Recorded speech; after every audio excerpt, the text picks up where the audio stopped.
عمومی طور پہ ہوتا یہ ہے کہ لوگ کہتے ہیں جان ہے تو جہان ہے.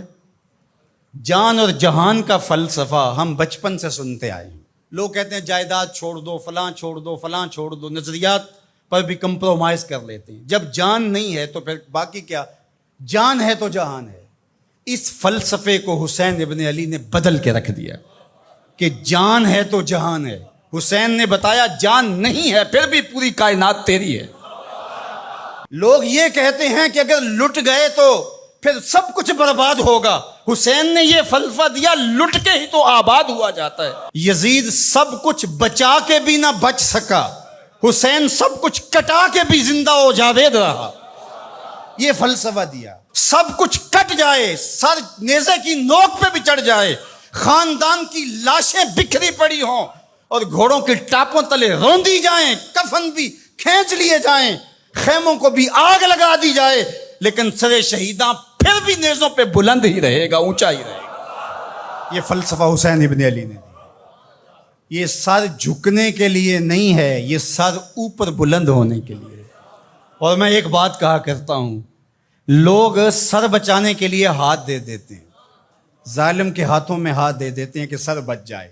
حسین نے ہاتھ بچانے کے لیے سر دے دیا. ہم نے بچپن سے لے کر کے لڑکپن تک اور لڑکپن سے لے کر آج تک حضرت نبی رحمت صلی اللہ علیہ وآلہ وسلم کا یہ فرمان سنا ہے، من رآ منکم منکرا فلیغیرہ بیدہ فإن لم یستطع فبلسانہ فإن لم یستطع فبقلبہ وذلک اضعف الایمان، او کما قال النبی صلی اللہ علیہ وسلم.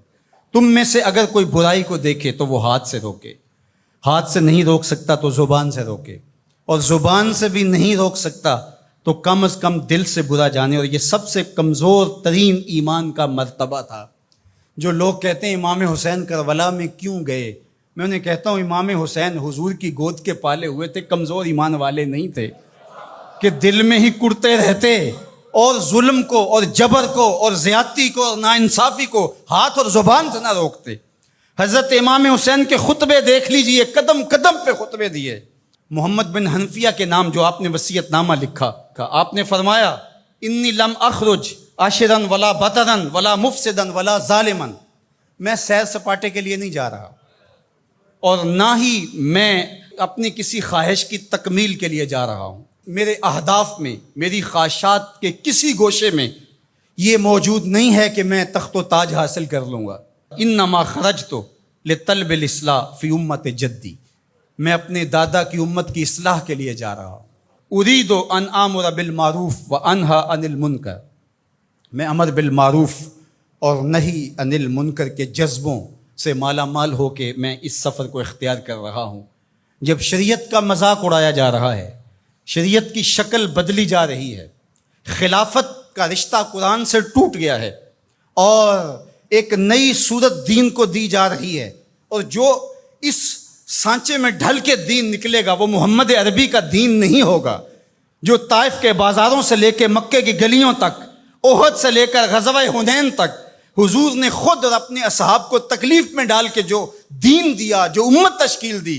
یزید اس سارے نظم کو بدل رہا ہے، تو کیا نبی کا نواسا جس کو حضور نے گود میں پالا ہو وہ خاموش ہو کے بیٹھ جائے؟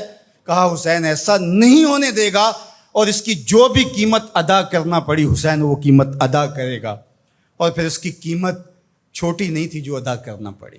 اگر حضرت امام حسین رضی اللہ تعالیٰ عنہ اس وقت کربلا کے تپتے ہوئے ریگزار میں اس میدان حق و باطل میں اپنی قربانی پیش کر کے جبر کا راستہ نہ روکتے تو یہ بات اچھی طرح سے ذہن نشین کر لیجئے، اسلام کی یہ شکل جو آپ کو دکھائی دے رہی ہے یہ موجود ہی نہ ہوتی. دنیا کے اوپر کتنی تہذیبیں، کتنی ملتیں اور کتنی اقوام، جب ان کے اندر تغیر آیا تو وہ اپنی اصل صورتی چیزیں کھو بیٹھی.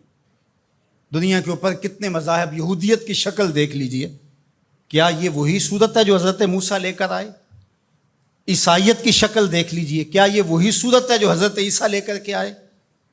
ابھی کچھ دن ہی نہیں گزرے تھے تو حواریوں کے بعد جو ہوا اور جس طرح سے دین عیسیٰ کا حلیہ بگاڑ کے رکھ دیا گیا، جس طرح موسوی دین کی شکل تبدیل کر کے رکھ دی گئی، تو کیا دین محمدی کی شکل باقی رہ جاتی؟ جب یوں دین کی صورت اور شکل کو بدلنے والے میدان میں آپ موجود ہوئے تھے، لیکن باقی ادیان، باقی تہذیبیں، باقی ملل، باقی قومیں، ان کی شکل اس لیے تبدیل ہو گئی کہ اس شکل کو بچانے والا کوئی حسین وہاں نہیں تھا، اور یہاں اس دین کی اصل صورت اور شکل اس لیے موجود رہی کہ اس دین کو بچانے والا حسین ابن علی موجود تھا۔ مسٹر گوکھلے نے کہا تھا کہ اگر حسین ابن علی رضی اللہ تعالی عنہ نہ کھڑے ہوتے تو اسلام یا تو مٹ ہی جاتا، اور اگر موجود رہتا تو اس کی وہ شکل نہ ہوتی جو محمد بن عبداللہ لے کر آئے تھے، اس کی شکل وہ ہوتی جو یزید پیش کر کے جاتا۔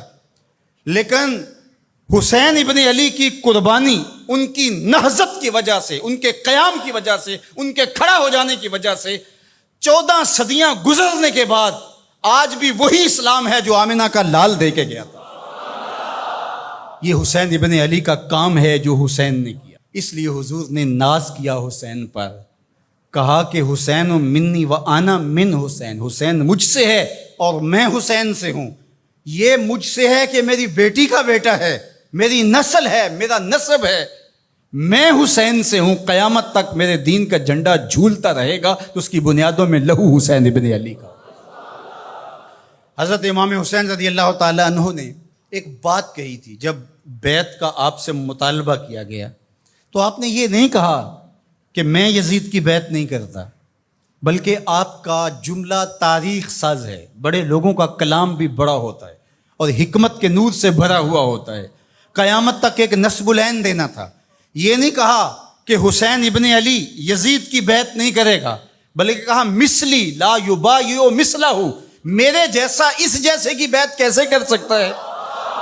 تو یہ قیامت تک کے لیے لاہ عمل دے دیا کہ جو حسین کے نقشے قدم چلنے والا ہوگا وہ وقت کے یزید کے ہاتھ میں ہاتھ نہیں دے سکتا، چاہے گردن کٹ جائے، بازو کٹ جائے، خاندان لٹ جائے۔ یہ حسین ابن علی کا پیغام ہے۔